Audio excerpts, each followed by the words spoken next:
స్వర్ణాంధ్ర సాధన దిశగా రాష్ట్రంలో చంద్రబాబు పాలన ఇచ్చిన ప్రతి హామీని కూటమి ప్రభుత్వం నిలబెట్టుకుంటుంది.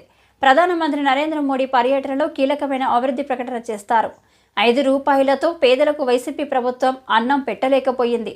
కూటమి ప్రభుత్వ పాలన చూసి ఓర్వలేక వైసీపీ నాయకులు బురద జల్లుతున్నారు. తెలుగు శక్తి అధ్యక్షుడు బివి రామ్. అందరికీ నా ఉదయపూర్వ నమస్కారాలు. ఈరోజు ఆంధ్రప్రదేశ్లో ప్రెస్ మీట్ పెట్టడం ముఖ్య ఉద్దేశం రాష్ట్రంలో చంద్రబాబు పాలనలో స్వర్ణ యుగం నడవబోతు మనం చేస్తున్నాం.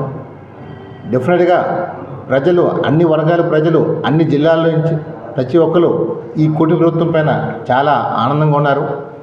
ఏవైతే వాగ్దానాలు చేశారో ప్రతి ఒక్క వాగ్దానం నిలబెట్టుకున్నారు. మరి ఈరోజు వైసీపీ వాళ్ళు ఏమీ అనలేక ఏదోటి ప్రభుత్వం విమర్శించాలని చెప్పి మాట్లాడుతున్నారు తప్ప వాళ్ళు మాట్లాడే వాదనలో ఎటువంటి మాటలు లేవని మనం చేస్తున్నాం. ఈవేళ కేవలం చంద్రబాబు నాయుడు గారిని ఏదో అనాలి అని చెప్పి మాట్లాడుతున్నారు. మరి గతంలో మనం చూసాం, ఇదే ఆంధ్రప్రదేశ్లో రోడ్లు ఎలాగుండి చూసాం. ఇవాళ రోడ్లు మొత్తం రాష్ట్రంలో అన్ని జిల్లాల్లో కూడా అభివృద్ధి ముందుకెళ్తుంది. మరి ఏదైతే చంద్రబాబు నాయుడు గారు పింఛన్లు 4,000 చేస్తా అని చెప్పారో అన్న మాట ప్రకారం మొదటి వాగ్దానం నిలబెట్టున్నారు. అలాగే మహిళలకి గ్యాస్ సిలిండర్ చెప్పారు, మొన్న దీపావళి స్టార్ట్ చేశారు. ఇవాళ జనసేన విజ్ఞప్తి మేరకు డొక్కా సీతమ్మ గారి పేరు పెట్టారు, మధ్యాహ్న విద్యార్థుల భోజనం పథకం పేరు. మరి రేపు ఉగాది నుంచి కూడా మహిళలకి ఉచిత బస్సు ప్రయాణం సదుపాయం కల్పిస్తున్నారు. ముఖ్యంగా రేపు 8వ తారీఖుని ప్రధానమంత్రి విశాఖపట్నం రాబోతున్నారు. డెఫినెట్గా ఉత్తరాంధ్ర ప్రాంతానికి వరాలు ప్రకటిస్తారు. ముఖ్యంగా ఇక్కడ మన ఎంపీ కేంద్ర మంత్రి రామ్మోహన్ నాయుడు గారి నేతృత్వంలో ఉత్తరాంధ్ర రాబోయే రోజుల్లో దిశ మారిపోబోతుంది. డెఫినెట్గా యువతకి ఉద్యోగ అవకాశాలు పుష్కలంగా కల్పించబోతున్నారు ఈ ప్రాంతంలో. అలాగే రేపు భోగాపురం ఎయిర్పోర్టు పూర్తయిన తర్వాత ఆంధ్రప్రదేశ్లో అన్ని జిల్లాల కంటే మన ఉత్తరాంధ్ర జిల్లా అభివృద్ధి పదవులు చూసుకుని మనం చేస్తున్నాం.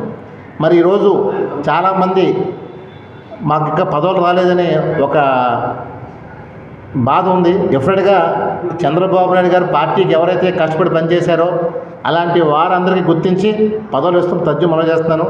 డెఫినెట్గా ఈ రాష్ట్రాన్ని అహర్నిశలో కాపాడటం కోసం చంద్రబాబు నాయుడు గారు ఈరోజు మనం చూసినట్లయితే గత ప్రభుత్వంలో జీతాలు వచ్చేవి కావు.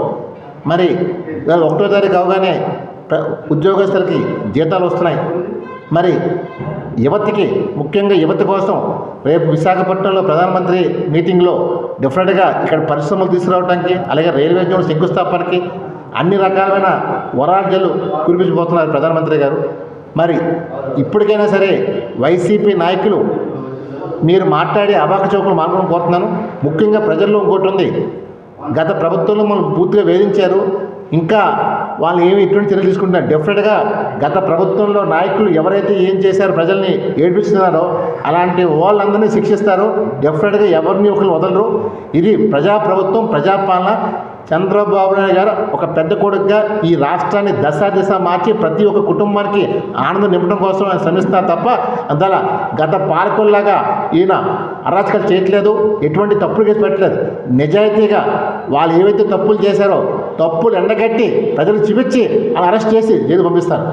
డెఫినెట్గా రాబోయే రోజు ఉత్తరాంధ్ర దిశ మార్చి మనం గర్వపడేలాగా చంద్రబాబు నాయుడు గారు, ఇక్కడ రామ్మోహన్ నాయుడు గారు చేస్తే మనం చేస్తూ.